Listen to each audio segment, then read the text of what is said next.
says that a proton circulate in a cyclotron, कि एक जो प्रोटॉन है वो सर्कुलेट कर रहा है किसी साइक्लोट्रॉन के अंदर. उसके बाद क्या है, beginning approximately at the rest at the centre. Centre से सर्कुलेट होना शुरू होता है साइक्लोट्रॉन में कोई proton. So whenever it passes through the gap between these, कि जब ये गैप में से पास करता है these के बीच में, then the electric potential difference between the these is 350 volt. तो electric potential कितना है, 350 volt. So by how much does its kinetic energy increase with each passage through the gap? कि इसकी काइनेटिक एनर्जी कितनी increase होती है जब ये हर एक पास फ्रॉम द गैप करता है, तो उस टाइम इसकी काइनेटिक एनर्जी कितनी इंक्रीज होती है. बी पार्ट में हमें क्या शो करना है, what is the kinetic energy as it complete 100 passes. Okay, उसके बाद 100 के बाद इन्होंने क्वेश्चन में बोला है कि उसके बाद लेट R101, यानी जब ये 101 पास कर रहा होता है the it's next radius, so as it enter in the D for the next time. Okay, so by what percentage does the radius increase, कि कितने परसेंट से रेडियस इंक्रीज हो गए जब ये R10 टू R11 में चेंज होगा. तो हमारे पास जैसे क्वेश्चन में हमें 3 अलग अलग पार्ट पूछे गए हैं. सो इस क्वेश्चन में जो हम बेसिक कॉन्सेप्ट है law of conservation of energy.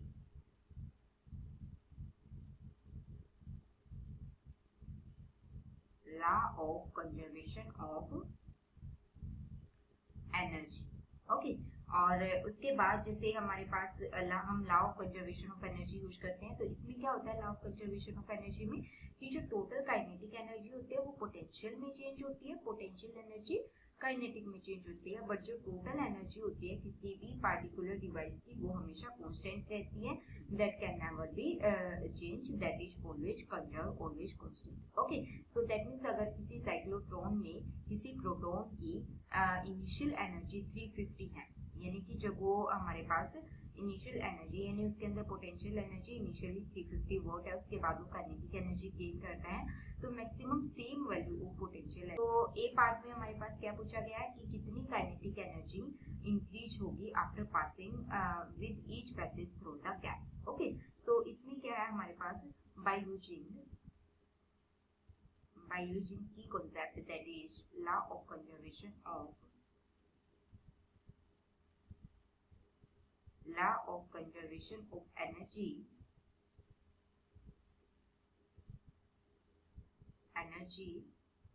Energy कौन सी है यहाँ पे, जैसे potential energy,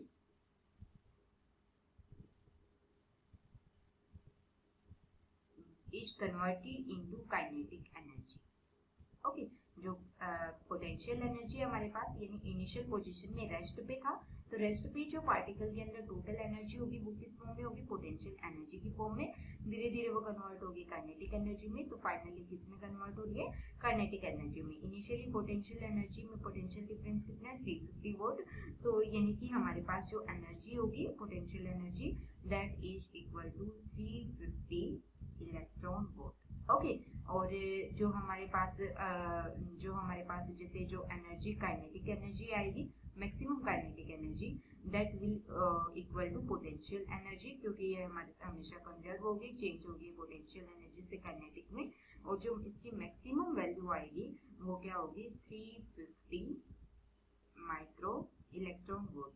so this is the answer of the first part here. Okay, उसके बाद हमारे पास सेकंड पार्ट में आते हैं. सेकंड पार्ट में हमें क्या पूछा गया है कि what is the kinetic energy as it complete 100 passes, कि जब ये 100 पासेज कंप्लीट करता है तो काइनेटिक एनर्जी क्या होगी. तो इस पॉइंट पे काइनेटिक एनर्जी की वैल्यू को निकालने के लिए हम क्या करते हैं, जैसे हमारे पास बी पार्ट में पूछा है कि काइनेटिक एनर्जी क्या होगी, तो हम क्या करते हैं एन नंबर ऑफ टर्म्स कितने हैं हमारे पास इस टाइम 100. ओके, सो यानी कि चेंज इन काइनेटिक एनर्जी कितना होगा, n into 200 electron volt. Okay, यानी कि हमारे पास क्या आ जाएगा 20.0 kilo electron volt. 350 that is given in the question 350. सो हमारे पास उत्तर आएगा 35.0 kilo electron volt. Okay, so this will be the answer of the second part. उसके बाद हमें थर्ड पार्ट में क्या पूछा गया है कि जब हम कंबाइन कर देते हैं R यानी 101 को R उसके बाद हमें परसेंटेज इंक्रीज निकालना है इस फॉर्मूले से। फॉर्मूला हमें ऑलरेडी गिवन है, तो हम क्या करते हैं, by combining we have the value of R. Radius कितनी होगी हमारे पास, M V divided by Q B. ये हमारे पास रेडियस होती है साइक्लोट्रॉन के अंदर, with kinetic energy relation. Kinetic energy कितनी है हमारे पास इस time, that is equal to n multiply by 350 electron volt. Okay, यही है हमारे पास काइनेटिक एनर्जी। तो ये हमारे पास किसके इक्वल होगी, mv² डिवाइडेड बाय 2। ओके, तो mv² डिवाइडेड बाय r होती है वैसे तो यहाँ पे हम ये यूज करेंगे in this particular application lead to the expression. So यहाँ पे हमारे पास जो r की वैल्यू होगी वो क्या होगी, r is equal to mp divided by ab। Okay, और जो v की वैल्यू है, v की वैल्यू अगर हम यहाँ से निकालें तो हमारे पास क्या आएगी, under the root of 2n into हमारे पास 350 electron volt divided by mp। Okay, जो हम इस फॉर्मूले से निकालेंगे, यहाँ से अगर हम v की वैल्यू निकालें, इस फॉर्मूले से अगर हम v की वैल्यू निकालें तो हमारे पास रिजल्ट ये आएगा। ओके, अब इसमें हमारे पास जो r है, which shows that r is proportional to under the root n। Here r is proportional to under the root n। जो ये हमारा फॉर्मूला है, इससे हमें शो हो रहा है कि जो r है वो प्रोपोर्शनल है अंडर द रूट n के।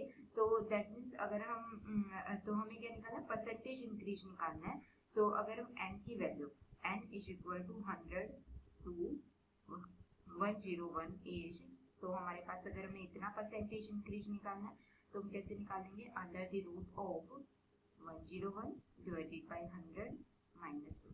ओके, तो ये हमारे पास जो आएगा वो आएगा 0.00499 और we can say this is equal to 0.499%। This is the answer of the third part. I hope you understood it well. All the best.